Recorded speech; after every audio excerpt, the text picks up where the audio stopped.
अस्सलामु अलैकुम रहमतुल्लाहि व बरकातुहू। गुनाहों को नेकियों में बदलने का तरीका। गुनाहों को अगर बहुत सारे गुनाह हो गए हैं तो उसे नेकियों में कैसे बदला जा सकता है, इसके बारे में बताएंगे। उससे पहले हम बात करेंगे अमल को बर्बाद करने वाले गुनाह कौन कौन से हैं। हदीस में बुखारी शरीफ की रिवायत है कि नबी करीम हुजूर सल्लल्लाहु अलैहि वसल्लम ने इरशाद फरमाया, 7 हलाक कर देने वाले गुनाह वो कौन कौन से हैं जिससे आपके सारे इबादत, सारे अमल बर्बाद हो जाते हैं। नंबर 1, अल्लाह के साथ शिर्क करना, ये बहुत बड़ा गुनाह है। नंबर 2, जादू करना। उलमा लिखते हैं अल्लाह के रसूल शिर्क के बाद जादू क्यों गिनवाया, तो लिखते हैं इसलिए कि जादू शिर्क और कुफ्र के बगैर होता ही नहीं है, तो जादू भी एक किस्म के शिर्क है, इसलिए दूसरे नंबर पर है।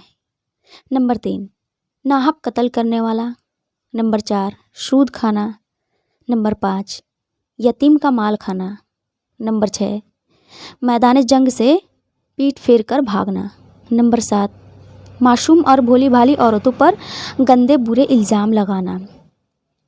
अल्लाह के रसूल ने इन गुनाहों को बहुत ही बुरा गुनाह गिनवाया, लेकिन इनमें से सबसे बड़ा गुनाह जो है शिर्क करना। अल्लाह हर गुनाह माफ़ कर देता है, लेकिन ये गुनाह माफ़ नहीं करता। आप बहुत सारे गुनाह किए हैं, उस गुनाहों को नेकियों में बदल देगा, बट एक गुनाह जो अल्लाह के साथ किसी को शरीक करना।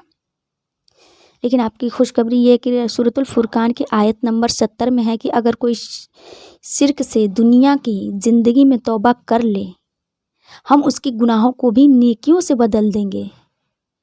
और अल्लाह ये भी नहीं कहेगा कि तूने इतना शिर्क किया है, अब इतना नेकिया कर। अल्लाह कहता है तू तौबा कर ले, मैं उस गुनाह को भी नेकियों के बराबर तौलूँगा, बस एक बार मेरी तरफ आ।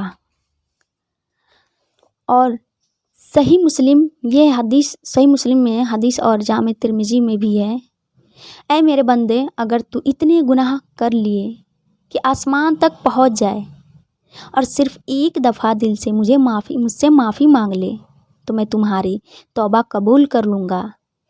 और ऐ मेरे बंदे, अगर तू ज़मीन व आसमान गुनाहों के भर के क़यामत वाले दिन मेरे पास आए, लेकिन एक गुनाह ना किया हो, और वो है मेरे साथ किसी को शरीक करना, मैं उस कदर मग़फ़िरत के साथ मुलाकात कर लूँगा अगर तूने शिर्क ना किया हो तो।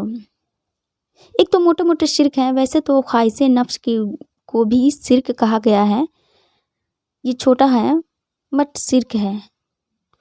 अगर कोई शख्स को देखो कि जिसने अपने नफ्स ख्वाहिशों को अपना खुदा बना रखा है, यानी अपनी नफसानी ख्वाहिशों पर ही चलता है, जो उसका दिल करता है वही करता है, चाहे वो बुरे काम ही क्यों ना हो, तो ये भी छोटा सा शिर्क है। जैसे कि फजर के वक्त अजान सुनकर मस्जिद में ना जाना और अपनी नफ्स की पैरवी करना, ये भी शिर्क है। एक हदीस है सही मुस्लिम की, नबी करीम हुजूर सल्लल्लाहु अलैहि वसल्लम जब शब मेराज में गए तो अल्लाह ताला ने उनको 3 तोहफ़े दिए। नंबर 1 5 वक्त की नमाज़ें। नंबर 2 सूरतुल बकरा की आखिरी की 2 आयत। नंबर 3 तीसरे ये है कि अल्लाह के रसूल कहते हैं कि मैं गारंटी देता हूँ कि आपका जो उम्मती शिर्क नहीं करेगा, मैं उसकी मग़फ़िरत इस कदर करूँगा क़यामत वाले दिन कि उसके हिसाब किताब ना होगा। तो ये नबी करीम की गारंटी दी हुई है। तो ये है कुछ काम कि आपके सारे गुनाह नेकियों में बदल सकते हैं सिवाय शिर्क के। लेकिन अगर आपने तौबा कर लिया अल्लाह से एक बार सच्चे दिल से और फिर उस गुनाह को नहीं किया, तो अल्लाह आपकी उस गुनाह को भी नेकियों में बदल देगा। तो इस वीडियो को दूसरों तक जरूर शेयर करें। अस्सलामु अलैकुम रहमतुल्लाहि व